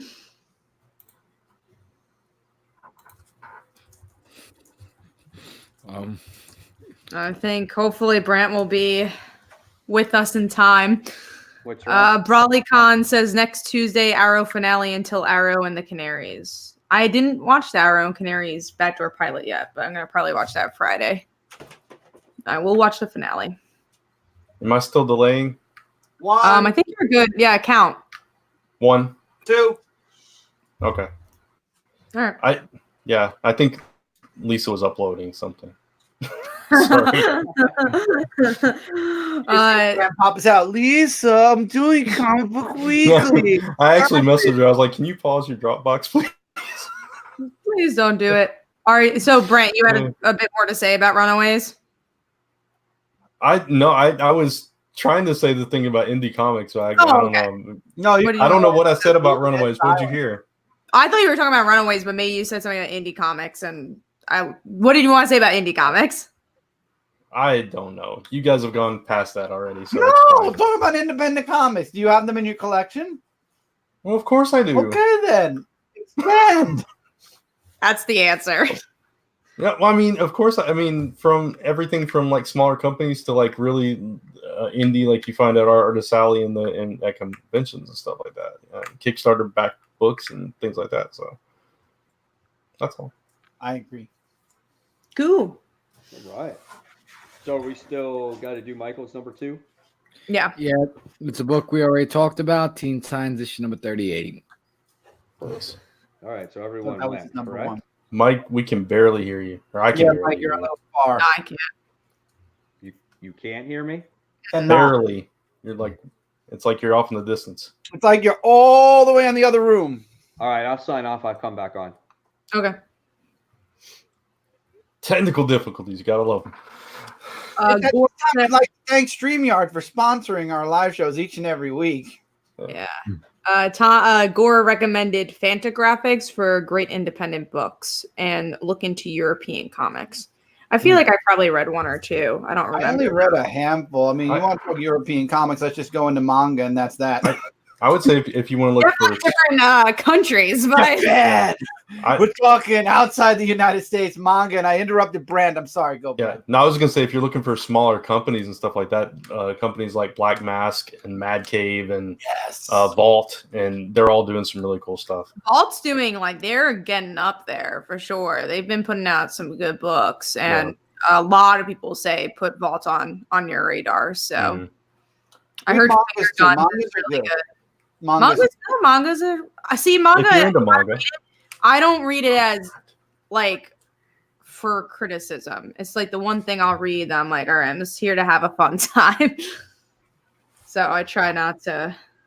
Yeah, the only thing with manga is you got to read from back. You got to read it back to front. It's a whole different order. And, Yeah, but you get used to it if you read enough of it. Sometimes I'll read an American comic. I'm like, oh wait, Wait, I went the wrong way. It's the end of the book. Shoot, I just spoiled the whole thing. Well, it's not even That's that. why Chris reads all his books. Yeah, Does the end that first. makes it better. I read my books like mangas. Yeah, you Yeah. read them Why backwards. not? Yes, I want to start at the end. And You get- do. You like to know the ending. You don't. You're not big on surprises and mysteries. You I like to know what happens. Where it's a book that I love reading, so what do I need a surprise for? I still feel like love it. some And I'll still support it. So That's if when I you love choose a book, Christmas too. I'd rather not. Brett. Oh, let's hear Mike. What? Oh, you're good. What? What you got? No, because you're Mike, so I wanted to see if you're okay. And Oh, I thought you said like you were calling my name, Mike, and so I heard Mike. I was, but I'm like, let's hear you. Oh, okay. It sounds better now, right? Yeah. Okay. Yeah, it was a setting. Somehow it reset. I don't know. Well, we're all back. I don't even know what we're up to. All right. So I think idea. we did everyone's number 2. Yeah. Oh, And so I don't think I did my number 2. Oh, But you did it? It was Dead Eyes. So we already- Okay. Oh, So we talked about it. Yeah. So we kind of did it, but we didn't really do it. Exactly. Yeah. All right. So now we'll move on to a book we haven't talked about yet, which is Valkyrie, Jane Foster, issue 7. I think this book had moments, but overall, it wasn't the greatest issue for me. What do you guys think about it? I thought I had too much exposition. That was an issue, but when the beats worked, they really worked. Right. I love the Cancerverse stuff. I enjoyed Jane's overall story about her son, about her ex-husband. I thought was really well done. But yeah, a lot of exposition.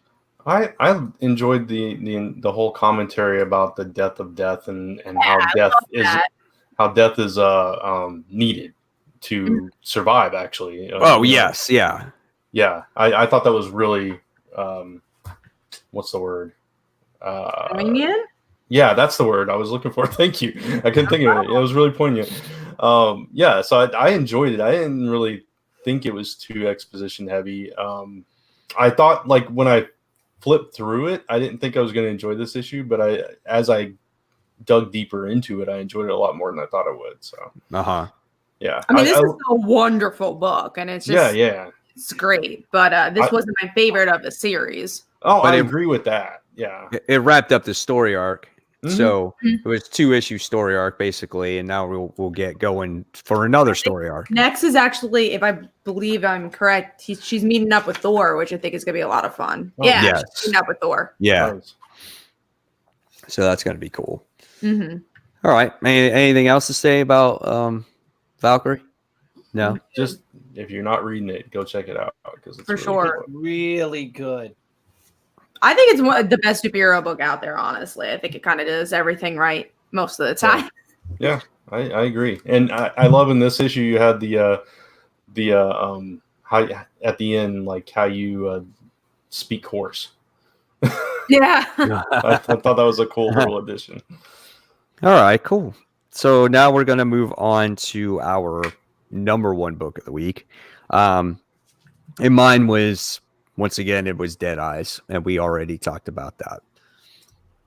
Michael, number 1 book of the week. Book we're All right. And Brant, you're number 1. The book we just talked about, Valkyrie. All right.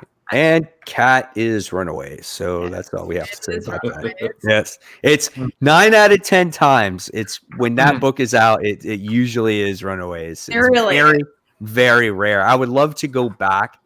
How many issues are we on?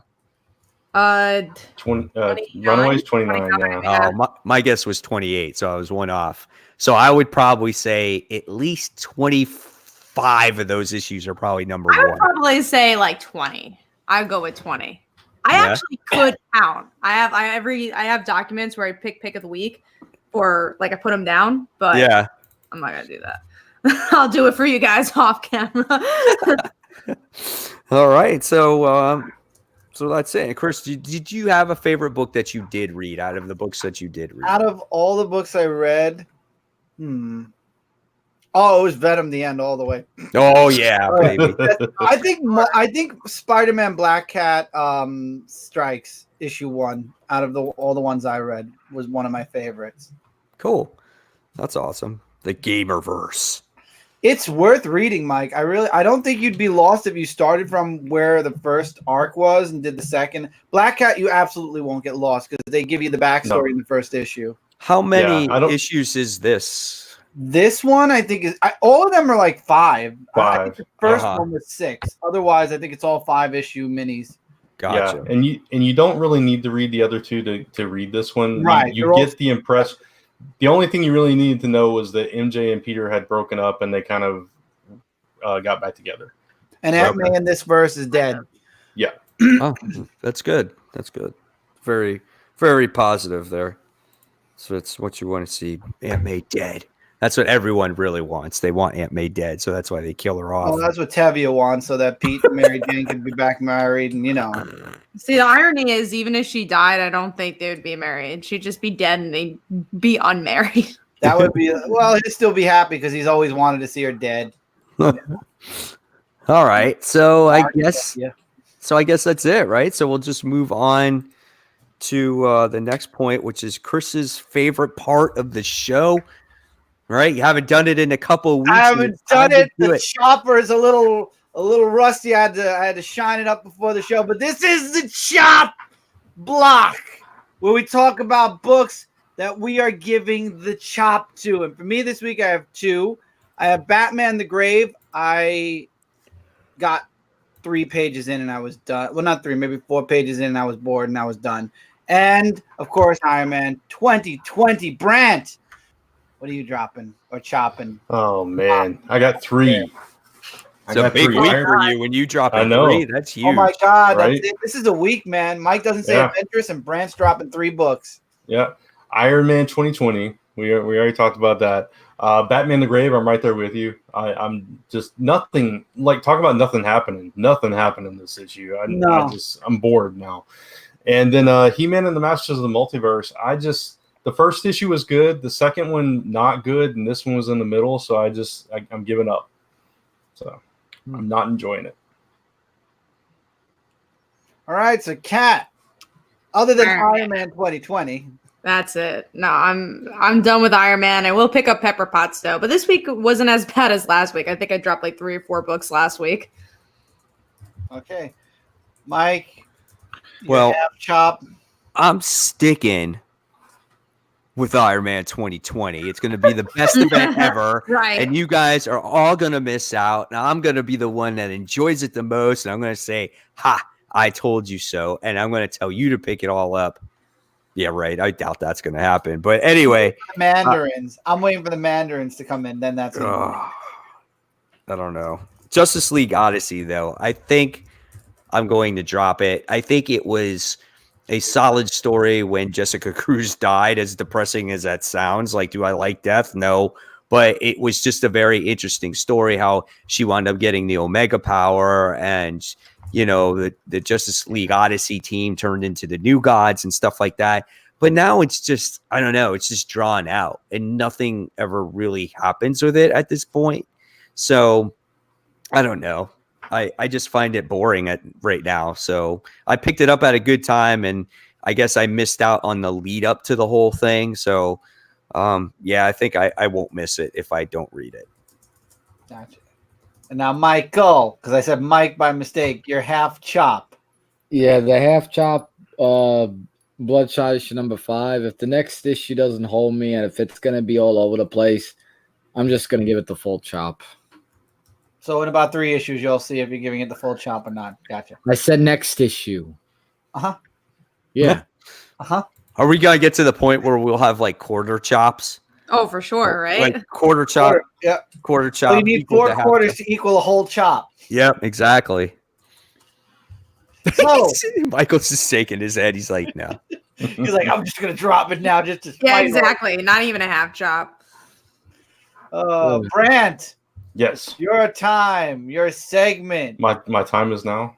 Your time is now to shine and give us the spotlight key most anticipated. The key issues. You got to get these titles right. We're on episode 14 here, man. I don't have to get nothing right. I don't read. What? Anyway, so yeah, these are the books we're looking forward to coming out tomorrow. We got a bunch to talk about this time. Let's start with Michael. You're looking forward to Red Sonja, Age of Chaos? Yeah, I'm actually. I mean, I can't believe they're actually coming out with another Red Sonja comic. So I'll take a look at it and see what this is going to be about, because it looks pretty interesting, and hopefully it will be when I read the book. All right. Do it. Cool. I am going to do it. All right. And Mike, another Venom book. Web of Venom, Good Son issue. Yeah. So my hopes for this one is that we're going to explore the children some more. So that we're going to see Normie Osborn, and we're going to get to see Dylan, and we're going to get to see what they've been up to while their dad is away, while his dad is away. So I'm hoping that we get some answers to basically what's going on in the Venom series. That's why I'm anticipating that book. I could be completely off, but that's what I'm hopeful for. Gotcha. I saw somebody comment on Archie because of the Katie Keene thing. That was it was a story. it was okay. Back to that? Is it back to just being a story? It's just, I mean, it was okay. It was it was all about who's Katie Keene, and she was fashionista posting on Instagram the whole book. Oh man. That was pretty much the whole issue. It's no Archie versus Predator, that's for sure. But Sabrina seems like she's getting bored with Archie, so that'll go somewhere eventually. Oh, I'm not liking what they're doing with that book. I'm glad I dropped it when I did. All right, Atlantis Attacks is something I'm looking forward to because it's going to feature the Agents of Atlas characters. Their book ended. Someone else got to read it because I put it in his big books. Yeah, we're gonna have to cut it off because you're the only one reading that. Oh, that's okay. We'll see. I don't know. I don't know how I'm gonna feel about it. So I'm hoping it's good. We'll see what happens. I'll get. First, I thought it was another Aquaman event until I looked it up and it was like, oh, it's from Marvel. Okay. Yeah, it's Namor. Namor is attacking. Well, Cat's favorite. I won't be. Don't care about Namor at all. Maybe you'll get his head chopped off again, Cat. Oh, Cat will love that. There are dragons, so you never know. That doesn't do anything for me. No, I'm saying he could get it bitten off. Oh, okay, I like that. Yeah. First he'll get burned and then bitten. All right. Here's one for you and Chris, though. Mighty Morphin Power Rangers 47. I'm looking forward to that. I'm looking forward to seeing what's going to happen with the Omega Rangers now that the Blue Ranger has turncoated. I saw that Ranger Slayer is coming in the next issue or issue after on the cover, so I'm really excited for that. I like that there's a lot of surprises with this one. Opposite from Go-Go, which I feel like has lost a little steam because, again, Ryan's doing both books. And keeping with the nostalgia, Ghostbusters Year 1. Yeah, that's going to be something really awesome. You know what? I was actually on the fence about possibly getting this one. I don't know. I just don't know, though. It's year 1.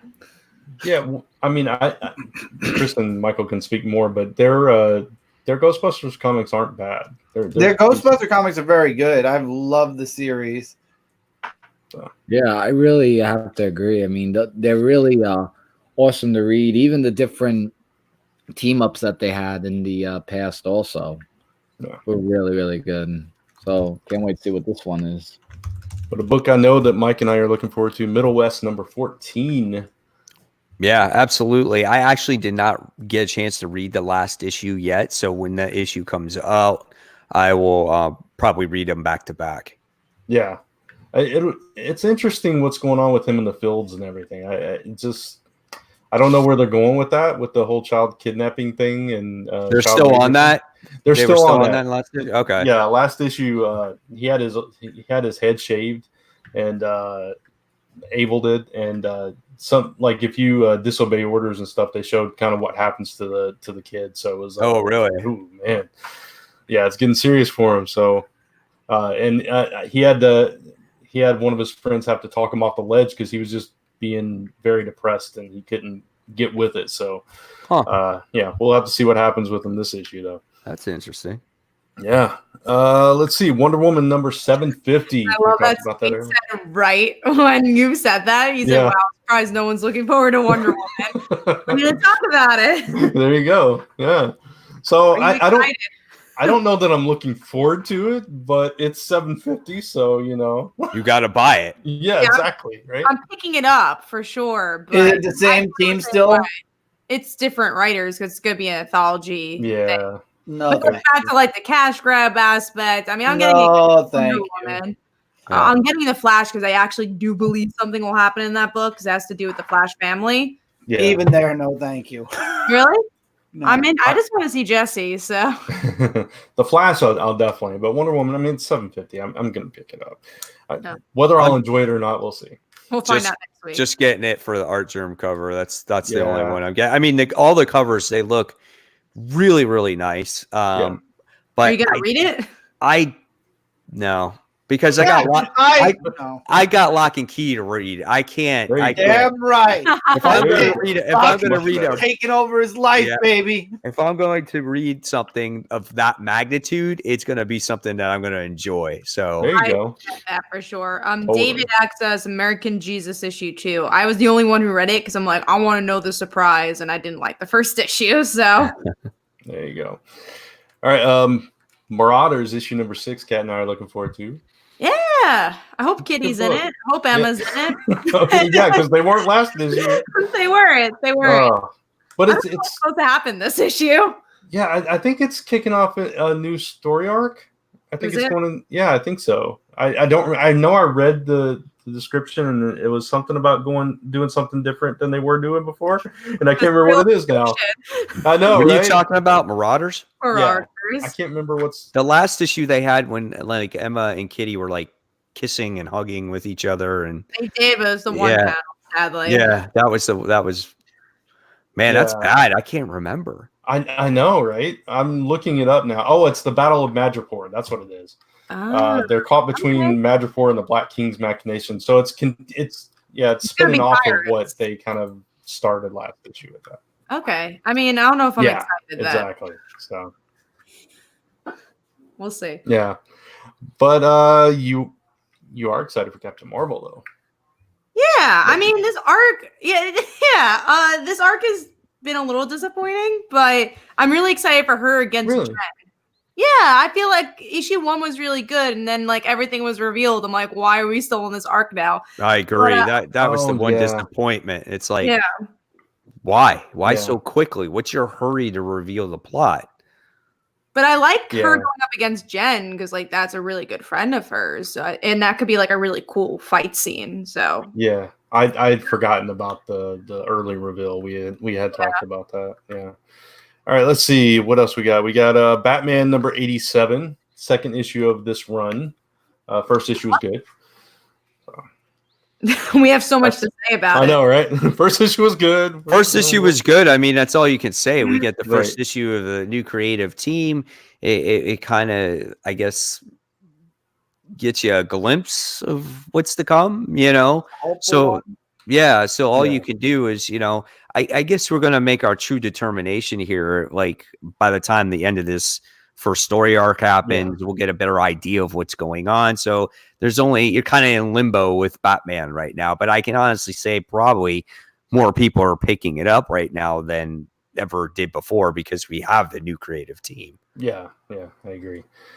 The last issue of Once and Future, issue number 6, I actually caught up on. Yeah, it's the 6-issue miniseries.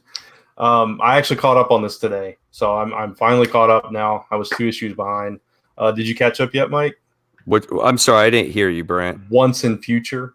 I still haven't caught up. Same thing. I still have to read 4, 5, and 6. So when that one comes out, but yeah, it's the last one. It was only a 6-issue series. You have a lot of reading to do this. It's still going to be priority Lock and Key. Yeah. Once in Future is really good. I wish it was longer. And there's potential to continue it past this, I think. Okay. Yeah, but where they're at, what's that? Dan Moore is doing the art. Yeah, that's good. Yeah, it's a really good series. So it'll be a good trade. It doesn't seem like something I would like though, because like fantasy driven, right? Yeah, but it's not that bad though. It's not like completely fantasy like. I mean, it has to do with like Excalibur a little bit, but I'm done. No, but it's all in modern time. Yeah, it's not. It's like he comes back in modern time, not in like. It's trying to bring back Arthur into power in the present. So okay, that's a little bit more interesting. And the characters are modernized too. It's not like, oh, let's go into the battle and and shit like that. It's not like that. It's you guys also are behind, so it must not be that great. No, I'm not. I caught up today. He's not. You were behind. I was, just because I read so many books. Yeah. This was one of those books. This was one of the books that actually came out during those the Christmas holidays where we had that, whatever, how many books we came out. And so I was like, I sometimes I'll pass on a book and just read it back to back to back when the next issue comes out, or back to back if I miss an issue. So then this way I get immersed in the story more. So that's just the way I do it. Yeah, I really enjoy this because it's this guy that has no idea that this world exists, and his grandmother, she's been training him for this. They were monster hunters basically, and he gets a crash course on this because this whole disaster is happening, and he has to learn who he is and what he has to do and all this stuff, and he's totally just inept at it at first. So it's interesting. Oh, Bran, I'm on Twitter, and Terry Moore says that issue 10 of 5 years is the last one. Now, no. Yeah. I'm like, I feel like he's got to announce something else related to all that. Yeah, I thought it was going to be longer than that. I thought it was going to be like a really long series. Yeah, me too. Like, it's not. I don't know where it's going then, because like it's been kind of slow, and in regards that's ending soon. Yeah, 3 more issues. That's crazy. That's crazy. Okay, we'll see. Wow. Yeah. All right. Let's see. I think we only have 2 more. Guardians of the Galaxy issue number 1. Looking forward to the who's writing it again? Not Donnie Cates. Al Ewing. Al Ewing. Oh, I'm so excited. I love Al's writing. Yeah. Yeah. So Donnie Cates did the last one. Yeah, this could be cool. I'm curious to see what direction he takes them in. And then I think this is the only time this has ever happened. We all 5 marked Amazing Spider-Man number 38. Oh, well, what's going to happen this issue? Because last was so setup-y. Yeah, it was so like we didn't really know what was going on. So I guess this is a completely new story arc where the other one was kind of filler. Like Spider-Man could predict the future with that, miscellaneous device that he got from the whole, his buddy at his science, with this at college or whatnot. And then what was the other thing that was I can tell you what the other thing, one of the other things was, because I'm reading the description now. So a highlight of this issue is J. Jonah Jameson kicks off his new life as a podcast host, and his first guest, Spider-Man. Oh yeah, so that's going to be interesting. Yeah. So that'll be. I like their dynamic. Yeah. So that's it. That's it for key issues. That's Passing it for key issues, and that's it for Comic Book Weekly. But before we wrap up this first ever episode with a full cast for 2020, does anybody have anything they'd like to mention before we close out the show? I do, but I think Brant does too, and I think Brant should go first. Okay. Yeah, we have a Kickstarter launching on the 28th, so go check that out. I'll post the link again. Hopefully, I still have it in my clipboard here. Yeah. Okay, you can go to that page and get notified when it launches, and you'll get an email. It's Secrets of Wilhelmus issue number 2. Lisa is the writer. Issue 1 was successful, but if you missed issue 1, you can get issue 1 through there as well. And there's a really cool interview with us up on firstcomicnews.com if you want to go check it out. And I'll be at PowCon this weekend. So this Saturday and Sunday, January. We're in fucking January. Oh my God. Like what the, I don't even know what I'm talking about. Saturday and Sunday. Kat has had a long day. Give her a moment. She'll recollect her thoughts and come back. Day. Saturday and Sunday. Brooklyn is what I want to say, not January. Brooklyn. I'll be in Brooklyn. I'll be in Chris's neck of the woods, and I'll be selling issues 1 through 2 of The Dancer and issues 1 through 5 of like Fall Like Daughter. So look forward to that. I'll also be with Daniel, who sells or writes American Dreams. He'll have issue 1 and 2, and Marvin Wynn, who has The Edge issue 1 through 9. So stopped by our table, which I don't know what it is. I think it's like 36 or something. And somehow my dad's name got on the thing because I used like our family PayPal, and I looked at Artist Alley, and not to say his name, but it said Dad's first name, my last name. I'm like, I told my dad, I'm like, when did you become a writer? Ever since he put the bill. Yeah, well, I gave him the money after, but I used his PayPal. Like, I'm the writer now. He'll still take credit because of using his PayPal. That's his interest that he gets. Is that I use his name. There you go. So, that being said, thank you all so much for being here. We hope you have a wonderful new comic book day tomorrow. Pick up them books, read them, and we'll be back next Tuesday for another episode of Comic Book Weekly. Don't forget, if you're new, to click that subscribe button. This way we are in your sub box and you don't miss out on a single video. We have this show, we have topic videos, and much more. Above Cat's head, you can click the notification bell to know when we upload said videos and do live shows. Diagonal bottom from Mike Spider Slayer is that thumbs up button. Give this video a thumbs up. Show YouTube you love this video because we love you guys and we hope you love us too. And then underneath Michael is all of the social medias where you can find at Comic Frontline. And then, of course, I always forget to do this. Hold on. There we go.